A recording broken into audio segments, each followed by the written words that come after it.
Здравствуйте, Сайн уважаемые байцгаана уу телезрители. эрхэм үзэгчдээ. Зуны улирал дундаа орчихлоо. Хавар зуны ихэнх сар өмнөх жилүүдтэй харьцуулахад нэлээд хүйтэн бороо хуур ихтэй болж өнгөрлөө. Энэ нь ургамлын өсөлтийг удаашруулж жимсхэн хүнсний ногоо боловсрч гүйцэх хугацааг хойшлууллаа. Тиймээс бид цаг агаарын нөхцөлд тохируулан тариалангийн арга барилаа өөрчлөх хэрэгтэй болсон. Тариалангийн ажил маань одоо эд үргэлжилж байна. Ингээд ойрын өдрүүдэд талбайдаа юу хийх хэрэгтэй болохыг хамтдаа сонирхцгоё.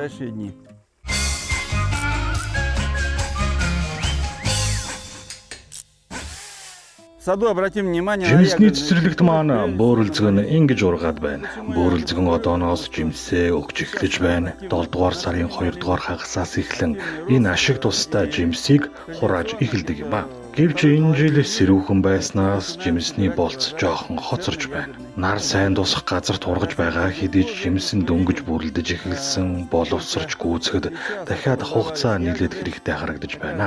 За энэ бол шар бөөрөлзөгний жолток сорт. Нэлээд онцлогтой өвөрмөд сорттой. За ирэх жил ургац өөх шин залуу иш мөчрүүд сайхан ургаж байна. Хамгийн өндөр ургасан эрүүл мөчрүүдийг нь үлдээж сул жижигийг нь тайрчгаарай. Би доор ургасан ийм жижиг мөчрүүдийг нь үе үе тайрч цэвэрлэдэг. Энэ жижиг мөчр ургамалд дэм болохгүй харин эсрэгээр шим тижээлийг нь соржхон шүү.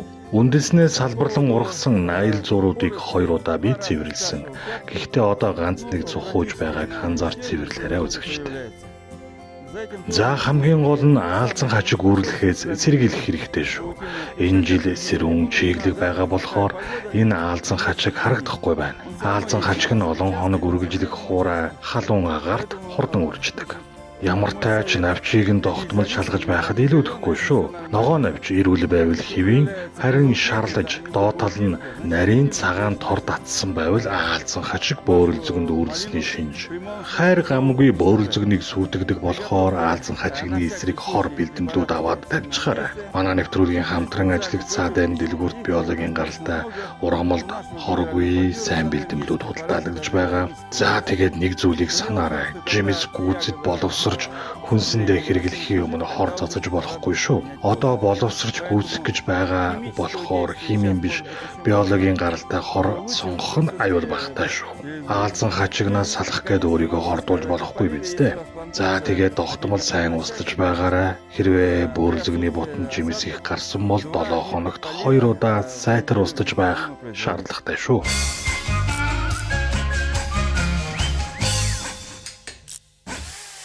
Еще одна ягода. Манай орны хатуу ширийн уур амьсгал дасан зогтсон мөн хамгийн эрт жимсээ өгдөг ургамал бол далан хальс буюу жимолистиум. Саяхныг хүртэл сэрүүхэн байсан болохоор өмнөх жилээс хэд хоногоор хождож ургацаа хураалаа. Ургацын хэмжээ дундаж байсан мөн далан хальс нь жимсээ их сэгсэрч хайдаг ургамал. Энэ жил харьцангуй бага хайлаа. Миний мэдхийн жимсээ хайдгүй сортууд бас байдаг. Изюмнка сорт гэхэд бараг сэгсэрч хаяхгүй шүү. Жимс эд томорч боловсрч байх үед нь ургамлын бөөс буюу тилиа ихээр даргасан. Навч нь ингээд хуйларчсан байвал тилиа үүрлсний шинж. Одоо жимсээ хураагаад авчихсан. Тиймээс ургамлын бөөсний эсрэг химийн хүчтэй бэлтгэлээр ариутгал хийсэн ч болно. Манайхан ихэвчлэн далан хальсыг төдийлөн тоолгүй. Жимсийг нь түүж авсныхаа дараа зүгээр орхичихдаг. Үүнээс болоод ургамлын бөөс талбайн бусад ургамлуудад амжих эрсдэл үүсдэг. Тиймээс ариутгал хийх хэрэгтэй шүү. Мөн жимсийг түүжгээд услахаа болдог. Хур бороонд найдаад үлдээждэг байх. Гэхдээ бутны үндсийг заавал сайн услаж байгаарай. Магадгүй дахиад нэг удаа услах шаардлага гарах байх. За хамгийн гол нь ургамлын бөөс буюу тилиаг бүрэн устгаарай. Химийн хүчтэй бэлтгэл хэрэгэлсэн ч болно шүү.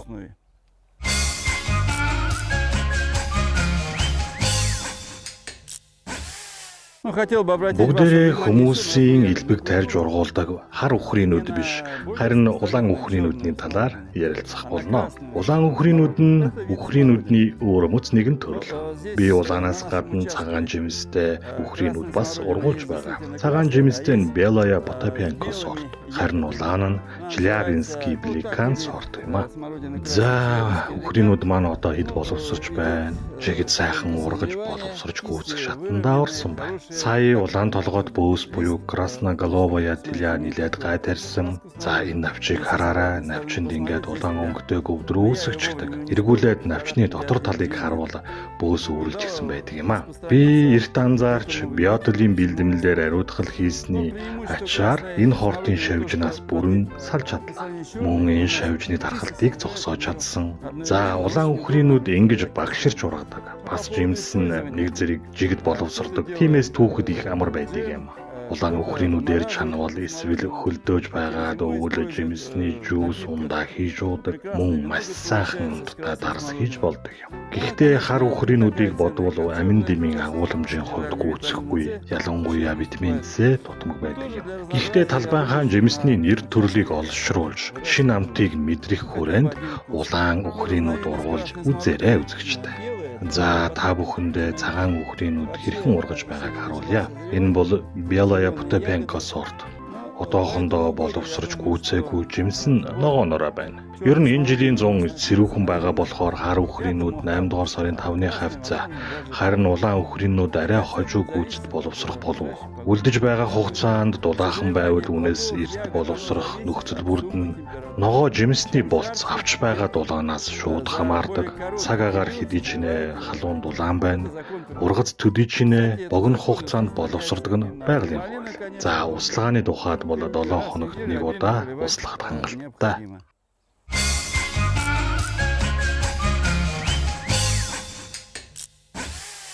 Одоо хүнсний ногооны талаар ярилцах болно. Яриагаа хүлэмжнээсээ эхлүүлцгээе. Гадаа цагаагаар тогтворж иж 25 хэмээн дулаан болж уурсан. Үүний ачаар хүлэмжин дотор хит халт үүсгэргүй боллоо. За чинжүү болон баклажан буюу хаш тунд ажгүй ургаж байна. Туслын услагааны системээр устж байгаа. Энд олон төрлийн сорт гибрид ургаж байгаа. Ямар ургац авахаа одоогоор хараахан хэлж чадахгүй байна. Ямартай ч ихнээс нь болсныг нь түүж аваад хүнсэндээ хэрэглэж байгаа. За хардаа ямар сайхан ургасан жинжүү вэ? Шаронгтой. За харин энэ бол пиолотовая чуда буюу ягаан жинжүү. Хэмжээнд жижиг хинч гэлээ бусад сорт гибрид өрнүүдээс илүү чихэрлэг амттай жинжүү шүү. Баклажан буюу хаш арай хожуу боловсрож гүйцэтгэг ногоо. Одоо эд сайхан цэцэглэж байна. Вера сортыг биелүүлэхүү тариалсан байна. Манай нөхцөлд шалгарсан сорт байгаамаа. Эхний хаш хэдийнэ суучсан байгааг хараарай. Одоохондоо хэмжээ нь 5-аас 6 см байх шиг байна. Чинжүүнд ургамлын тэлья буюу бөөс үүрлэх гээд байдаг. Гэхдээ хүлэмжинд халуун байгаа болохоор тэлья дарахх нь бага. Харин аалзан хажиг маш хурдан дарахж ургамлыг гэмтээдэг. Тиймээс навчнуудаа сайн ажиглаж шалгаж байгаарай.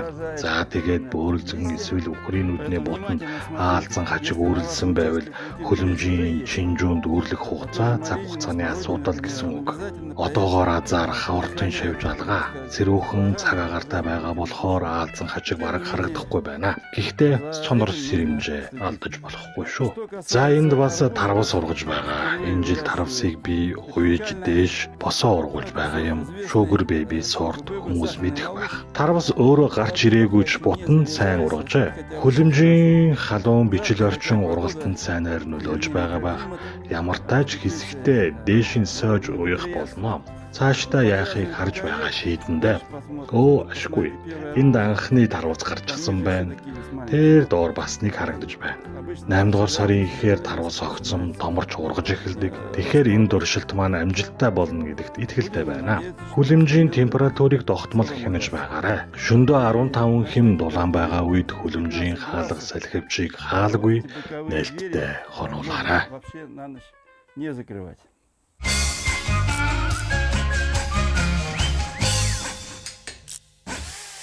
Харьцангуй халуун цагаагаар хүн шөндөө дулаахан хонж байгаа үед хулууны төрлийн ургамлууд маш хурдан сайн ургадаг. Би талбайдаа нэг гибрид үрийн 3 сортын хурган гуа буюу кабочог тариалсан.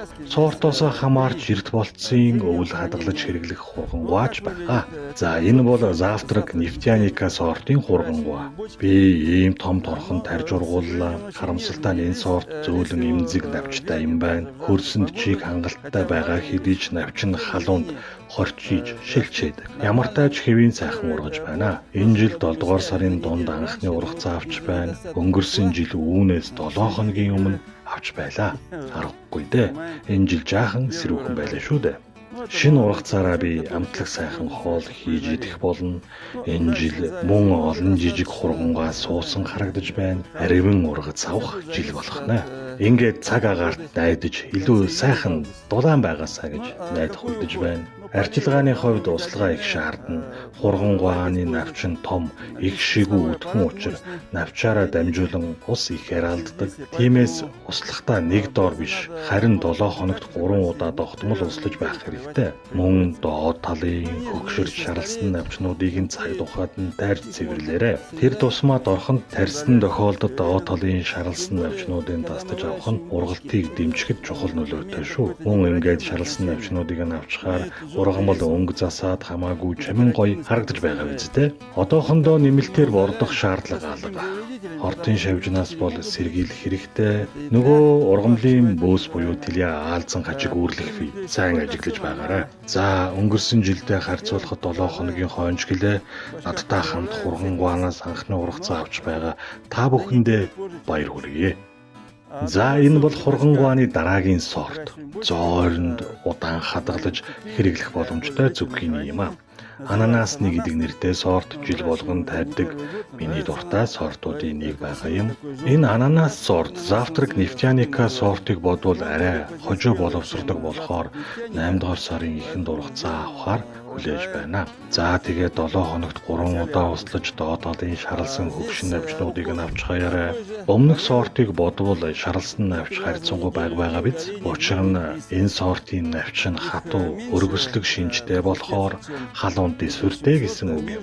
За тэгээд 8 дугаар сард аривэн ургац өгөхөөр тун сайхан ургаж байна. За энэ бол 3 дахь сортын хургангаа. Ингэж сайхан ургалаа. Хургангаа гэхэд хүндэтгэхээр харагдаж байгаа биз дээ. Аргагүй хулуутай релизжүүлэн гаргаж авсан русский размер сорт. Бусадтай адилхан үргэлжлэгээр суулгасан ч навчны хэмжээ нь томтой. Би 2 дахь жилдээ тарьж ургуулж байна. Энэ сортоос дунджаар 7-8 кг-ийн жинтэй хургангаа авдаг. Амтны хувьд яг хулуутай их төстэй. Үүгээр хулууны икра буюу нухаш хийхэд их сайхан амттай болдог. Энэ сортын хургангаа нь ургахдаа урт 100 хэлбэртэй ургана. Та бүхэн хараарай. Одоо хургангаа нь ургаж гарч ирж байгааг харж болно. Өнгөрсөн жил нэг бутнаас 7 ширхэг хургангаа хурааж авсан. Хамгийн том нь бүр 13 кг хүрч ургасан шүү. Ер нь бол маш том талбай эзэлж ургадаг. Тиймээс хавар надаас русский размер сортын бүрийг авсан ногоочд та бүхэн үнийг анзаарч тодорхой талбай гаргаж өгч тариалаарай. Би хүлэмжийнхээ дагуу мүлхэж ургахад зориулсан тусгай зай үлдээсэн. Гэхдээ хэд том талбай эзлээд бусад ногоог дараад байвал илүүдэл мөчрүүдийг нь тайрч хэмжээг нь зохицуулж болно шүү. Жишээ нь төмөс рүү чиглэсэн хажуугийн найл зуруудыг нь би тайрч авлаа. Найл зурууд нь баг дээр нь 1, 2, 3, 4 гэд бүгдийг нь авчихъя. Тайрсан навчнуудыг нь компост нүхэндээ хийж бордоо болгоно. Одоохондоо гарсан хургангааг цөөлөх болоогүй. За тэгээд навчны гадаргуу том нүсэр учир их хэмжээгээр сайтар услах шаардлагатай. За ингэж харахад бахархам ургана гэдэг үнэхээр сайхан байна. Та бүхэн ариун ургац авахын ерөөл дэвшүүлье.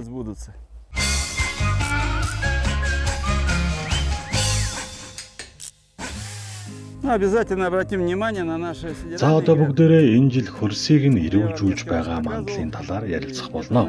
Би хэлж байсан ёсороо 6 дугаар сарын сүүлээр энэ хоёр мандалд ургаж 70 см орчим өндөртөө болсон гиж буюу горчицаг хадсан баг.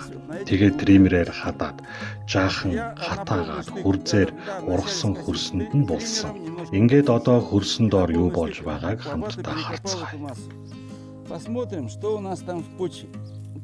Нөгөө ногоомаас нь аль хэдийнэ задарч ялзрах хөрсөндөө шингэх үйл явцанд орсон байна. Бас чигийн улаан хорхойж харагдаж байна. Зарим хүмүүс сидрат ургамлаас чигийн улаан хорхоо дайждаг гэж үздэг.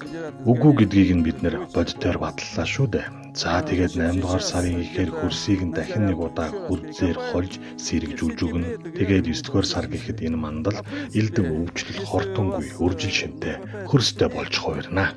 Мөн танаа талбайд ногоо тарих зай дутмаг байвал эргэлжүүлж байгаа мандалтаа салаатны навч руккола зэрэг нарийн ногоо тарьсан ч болно шүү. Ингэж мандлаа бүр хоосон үнжүүлэхгүй байх боломжтой.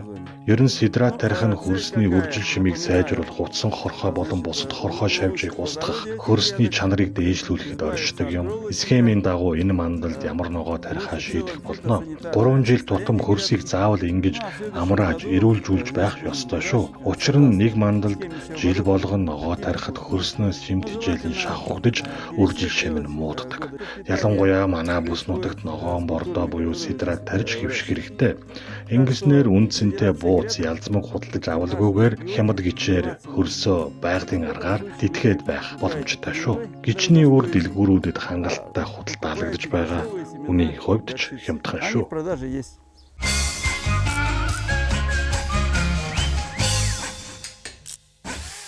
Зарим үзэгчтэй бидний 2 дахь талах болсон төмөс хэрхэн ургаж байгаа болон ямар арчилгаа шаардлагатай талаар одоо ярилцгаая. 7 дугаар сарын сүүлээс эхлэн төмөсний болцоо бүрэлдэж эхлэх үе шат эхэлдэг. Манай талбайд хүнсний 5 төрлийн сортын төмөс ургаж байгаа. Дунд болцсон Адриатта, мөн дунд эрт болцсон Югана, Конкорд, Кондор за тэгээд Королева Анна сортын төмөс тариалсан байгаа. Хэдийгээр бүгд дунд болцсон сортууд боловч ургасан өндөр өөр байгаа та бүхэн харж байгаа биз? Энэ гэхэд Адриатта сорт. Энэ сорт ихэндээ хурдан ургаж бутан томордог, том иштэй, цайвар ногоон өнгийн навчтай, цагаан цэцэгтэй ийм онцлог сорт. Их шигүү олон цэцэг гаргаж цэцгэлдэг. Төмөс цэцэгдэж эхэлсэн бол услааг нь маш сайн хийж өгөх хэрэгтэй гэсэн үг.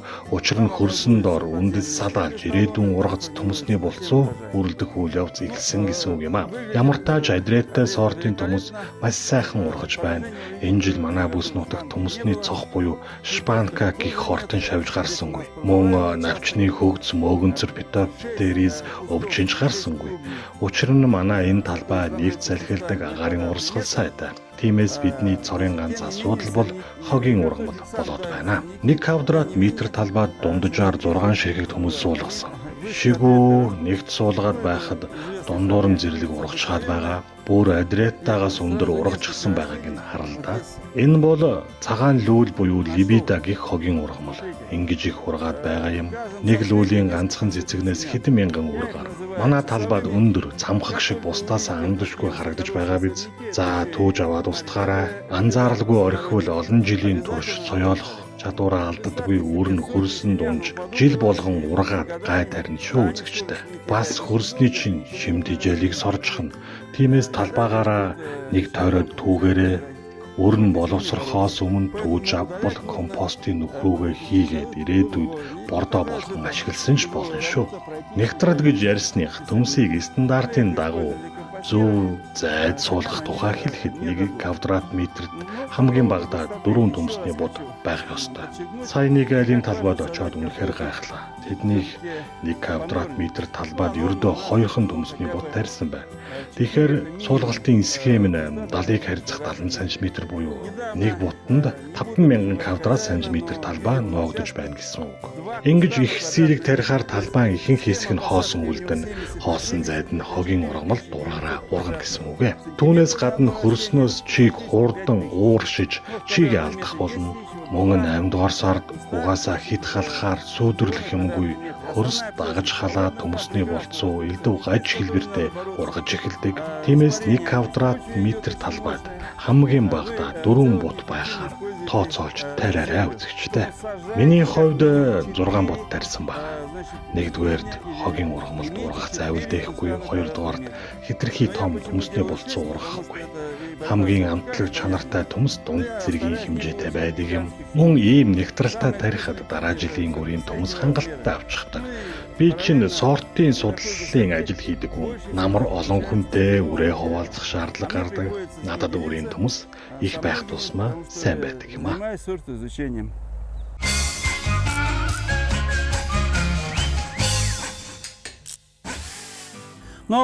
За сүүлийн жилүүдэд олон хүн тарих дуртай болсон Королева Анна сортын тухай яриагаар нэвтрүүлгээ үргэлжлүүлье. Герман селекцийн урт 100 хэлбэртэй шар голтой төмөстэй үнэхээр амттай сорт. Гэхдээ ургалтын хурдаараа Адриатаг гүйцэхгүй цэцгсэн цоморлогоо нэгээгүй байгаа биз дээ. Бутанд цөөн тооны цагаан цэцэг гарна, чийг услахаа хангалттай байвал жигэд гоёнсог цэцгэлдэг. Чийг дутагдвал цэцгсээ гөвжигдэг. Өвчин гэж эндүрвэ үзэгчтэй. Ургамал чигээ дэмий алдахгүй тулд зохицуулт хийж байгаа хэрэг.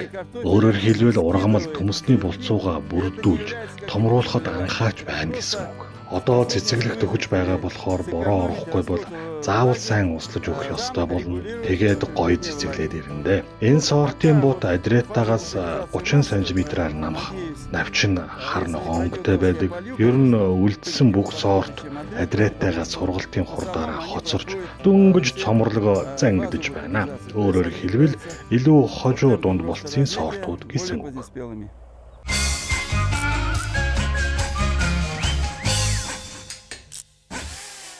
Төмөс тарж байгаа хүн бүхэн энэ жил төмсөө хэдэн удаа услах ёстой вэ хэмээх асуултыг надаас байнга асуудаг. Жил болгон тэнгэр хангаан байдлыг харж байгаа дуслахаа зохицуулах хэрэгтэй болно. Хэд гантай халуун жил бид төмсөө 5 удаа услаж байлаа. Харин 2 жилийн өмнө 2хан удаа услсан. Энэ жилийн хувьд 3 дахь удаага услаж байна. Учир нь төмөсний бут цэцэглэх гэж байгаа үед хур бороо орохгүй хуурай халуун үргэлжилсээр байна шүү дээ. Цаашид агаарын байдлыг харна. Ер нь 8 дугаар сараас эхлээд хур бороо илбэгшдэг зүү тогтолтой. Услагааны аргын тухайд бол би мотоблокоор төмсөө нэгэн жигд чиглэлд манахта сууга нэг тал руугаа налуу байхаар гаргаж өгсөн. Нэг игнээ нь ойролцоогоор 10-аас 12 м урттай. Би услагаанда ийм систем ашигладаг. Усаа гүний хутгаас шууд татаж услаж байгаа. Гүний ус болохоор нэмэх дөрвөн хэм буюу жаахан хүүтэн устай. Гэхдээ гадаа газар хөл нүцгэн гიშгхийн аргагүй халуун байгаа болохоор ус дорхноо бүлээсч ургамал бэлдэх цочрол өгөх нөхцөл бүрдэхгүй. Би 6 салаалсан хоолоогоор услаж байгаа. 6 игнийг нэг дор услах боломжтой. Усны ноцоосны хүчин чадлаас хамаарах асуудал болохоор нэмж хоолоо хийх боломж одоо гаргалгаа. Гэхдээ энгийн шлангаар усалсан бол 20 минут тутамд шланга зөөж ёстой үүлээ үзэх байсан. Ингээд салаалчаар услагаан зарцуулах цаг хөдөлмөр хүртэл хэд дахин багасж байгаа юм. Ус налууга дагаад жигд сайхан тарж чиглэн услаж байна. Тиймээс үзэгчтэй услагааныхаа системийг сайтар тооцоолж хийгээрэй. Би шүршиж услахын эсрэг байдаг хүн. Ногоочд маань голдуу иргэдэг шүршигчийг ашиглан усалдаг. Дээрээс шүршгээр төмсний бутны дээд хэсэг навч орчим агаарын чийг шиг хэд ихсэж улмаар мөөгөнцрийн гаралтай фитофтори зөвчин үүсдэг юм а. Харин энэ аргаар услагаар ус шууд үндэсэнд чийг өгч хөрсөнд шингэж улмаар ургамал өөрөө хэрхэн чигээ зохицуулахаа шийддэг. Төмсний бутны иш үндэс чигээ дагаад далангаа төрөн ургаж байгааг та бүхэн харж байна. Энэ бол төмсний биологийн онцлог юм да. Энд Югана сортын төмс ургаж байгаа. Одоо эд цэцэглэж эхлэж байна. Тиймээс услагаагаа сайн хийж өгөх ёстой. Бороо ихтэй, чигтэй байгаа газар заавал услах гэсний хэрэггүй шүү дээ. За тэгээ төмсний булцуу бүрэлдэх үе эхлэж байна. Цаашид хэдэн удаа услахаа та бүхэн цаг агаарын байдлыг харж байгаад шийдээрэй үзэгчтэй.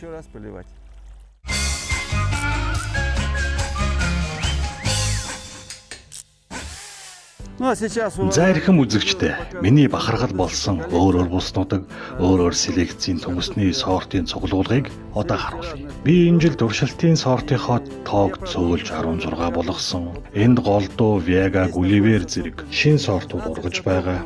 Мөн харьцуулт хийхээр бидний сайн мэдих Rosera, Colombo, Belmondo, Ariel зэрэг сортуудыг тарьсан. Ихэнх нь Москва орчмын Корнеавагийн төмөсний аж ахуйн хүрээлэнгийн сортууд сортууд байгаа юм. Эдний сортуудыг би 2 дахь жилдээ туршин судлаж байна. За өмнө нь сорт бүрээс 5 игнээс суулгасан байсан. Харин одоо 1 игнэнд тарьсан байгаа. Ямар үзэсгэлэндээ харагдаж байгааг нь харал да. Төмөсний цэцэг нь тухайн сортынхаа онцлогийг тод харуулдаг. Цагаан, нил ягаан гэд янз бүрийн өнгөөр цэцэглэнэ. Зөвхөн өнгө төдийгүй цэцгийнх нь бүтэц хэлбэр хүртэл өөр байдаг юм. Бут нь бас хэмжээ хэлбэр өөр, навч нь өөр өнгөтэй. Энэ навч маш өргөн байхад нөгөөх нь нарийнхан урт байх жишээтэй. Үнэхээр сонирхолтой байгаа биз дээ. Энэ талбайд 3 удаагийн услага хийж өгсөн байгаа. Тэгээд намар сортуудынхаа шалгаруулалтыг хийх байхаа. Би шинэ сортыг англин шалгаруулахдаа зөвхөн ургацын хэмжээг хардаггүй. Чанахаар бутардаг, цардуул ихтэй, амттай гэд олон шалгууртай. Мөн цардуулын агуулмж өндөртэй, зойронд хадгалалт сайн даадаг, өвчин хортонд дэсвэртэйгээд олон талын шалгуур байх хэрэгтэй. Мөн шарах хуурахад зориулагдсан сортуудыг ч бас ялгаж авах шаардлага гардаг юм а. Ургалтын үе шатууд нь харилцсан адилгүй. Зарим сорт цэцэглэж байхад зарим нь дөнгөж, цоморлогоо зангидж байна. Одоогоор бүх зүйл хэвийн ямарваа нэгэн өвчлөл алга. Мөн зэрлэг ургуулахгүй тулд 1 квадрат метр талбайд 6 бут буюу их шигүү тарьсан. За тэгээд 9 дугаар сарын 20-нд энэ дэх төмсөө хурааж авна. Тэр үед манай бүс нутагт аль сорт нь хамгийн тохиромжтой, ирээдүйтэй. Мөн сортууд ямар ургац өгснгийг та бүхэндээ заавал үзүүлэх болно. Для нашего региона сорта.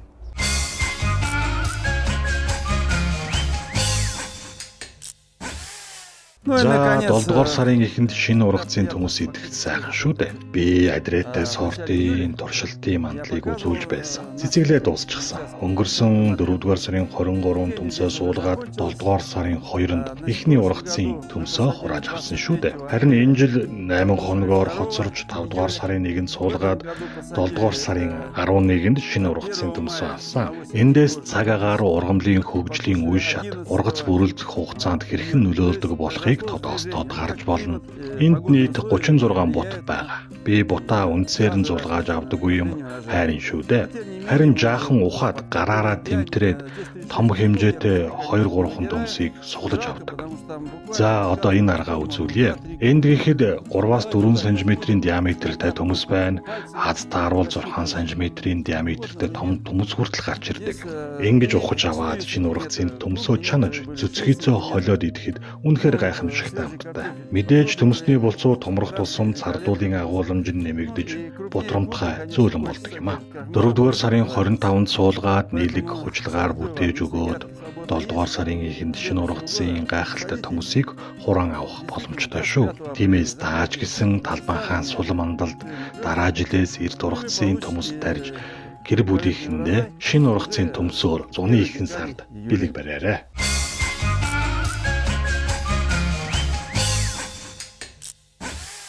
Но еще раз хочу, уважаемые. За эрхэм үзэгчдээ талбайн өнгө үзэмжийг нэмэх гоёл чимэглэлийн ургамлын талаар одоо өгүүлье. Заавал тармил гэлтгүй зэрлэг ургамал байсан ч бол. Жишээ нь энэ бол шар зандан хөвлөг буюу клематис. Зандан хөвлөг цэцэг нь дотроо маш олон төрөл зүйлтэй манай тайгад зэрлэгээрээ ургадаг юм а. Харин энэ бол гэршүүлсэн сорт нь байгаа юм. Энэ цэцэг өвлийг ажирахгүй сайн давдаг, дайрч хэлбэржүүлж засах боломжтой. Мөн ямар нэгэн хортон шавж үүрлэж өвчин тусаад байдаггүй арчилгаа бага шаарддаг ургамал байгаа юм а. Хамгийн гол нь дээш мүлхэж ургах, сараалж байх хэрэгтэй, бас тогтмол дайрч хэлбэржүүлж байх хэрэгтэй. Тайрахгүй хэлбэржүүлэхгүй бол хурдан ургаж их талбай эзэлж ургадаг юм а. Одоо эд цэцэглэж байна. Хашааныхаа хаан сүйдрөвчний үзэмж муутай хэсгийг далдлахад нэн тохиромжтой илүү гоёмсог болгодог ургамал да. Арчилгаа нь ердөө энгийн. Тайрах тэгээд услах. Тэгээд энэ сайхан шар цэцэгсээ зунжанга харж баясах болно шүү дээ. За харин энэ бол цагаан зандан хөвдөг буюу цагаан клематис. Манай бүс нутагт өвөлждөг 2 дахь төрлийн клематис байгаа юм. Гэхдээ шар клематисыг бодвол өвөл хөлдөж хавар дахин үндэснээс шинээр ургаж гарч ирдэг онцлогтой. Гэхдээ маш олон давуу талтай. Энэхүү цагаан цэцгэс үнэхээр гайхамшигтай, тансаг, сайхан үнэртэй. Талбайгаар нэг үнэртэх болно доо. Бас онцгой арчилгаа шаардаад байхгүй. Мэдээж ургамал дээшээ мүтгэж ургахад нь туслах уяа тулгуур бэлдээрээ. Мөлхөө ургамал болохоор бас үзэмж муутай байшин хашааныхаа хэсгийг далдалж болно. Тэд цагаан сайхан цэцгээрээ мөнгө үзэмж нэмэх болно шүү.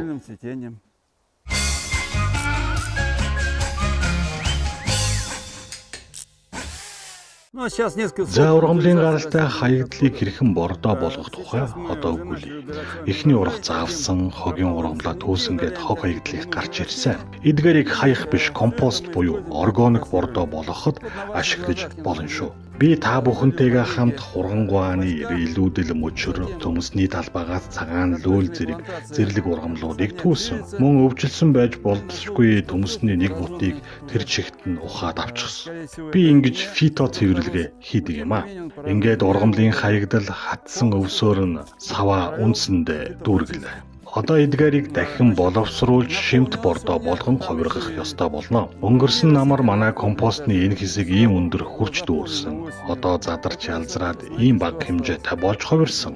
Ийхүү бэлэн болсон бордоог намар бие төмөснийхээ талбайд ашиглах болно. Бордоо хийхэд бидэнд хар шороо мөн тусгай зориултын MMX бэлтгэл байхад хангалттай. Ашигтай микроорганизмын компост хийх бэлтгэл гээд бичигдсэн байгаа. За тэгэхээр мандлаасаа 1% хар шороо аваад ургамлын хаягдлынхаа дээрээс жигд цацаж өгнө.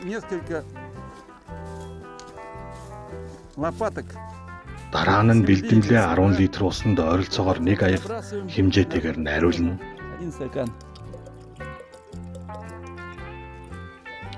За энэ ажлыг заавал оройн цагаар нар жаргах үед хийх ёстойг анхаараарай. Учир нь эдгээр ашигтай микроорганизмууд нарны шууд тусгалд маш мэдрэг үхэх аюултай. Ингээд найруулсан усаараа маш сайн жигд сайхан чиглэж услаж өгнө. Ер нь компостны нүх овоолго нь нарны шууд тусгалаас хол сүүдэр газарт байх ёстой шүү үзэгчтэй. Үүний дараа дахиад ургамлын хаягдал гарахаар 40-50 см-аар нэмж овоолж өгнө. Тэгээд энэ үйлдэлийг дахин давтна хийн гэсэн үг. Намар төмөсний бут ургамлын хаягдал мундахгүй гарна шүү дээ. Бүгдийг нь ийшээ хийж дүүргэн. За тэгээд энэ аргаар бид эх жилийн намар гэхэд чанартай органик бордоо гаргаж авч чадах юм аа. Мөн фитоботороор өвчлсөн төмөс, лойлын навчийг ч энд хийсэн болно.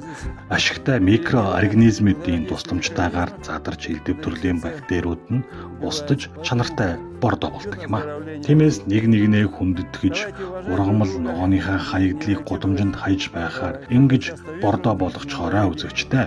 Ургамлын үлдэгдэл нь хог биш танаа ирээдүйн ариун ургацын үндэс болсон бордоо гэдгийг санаарай.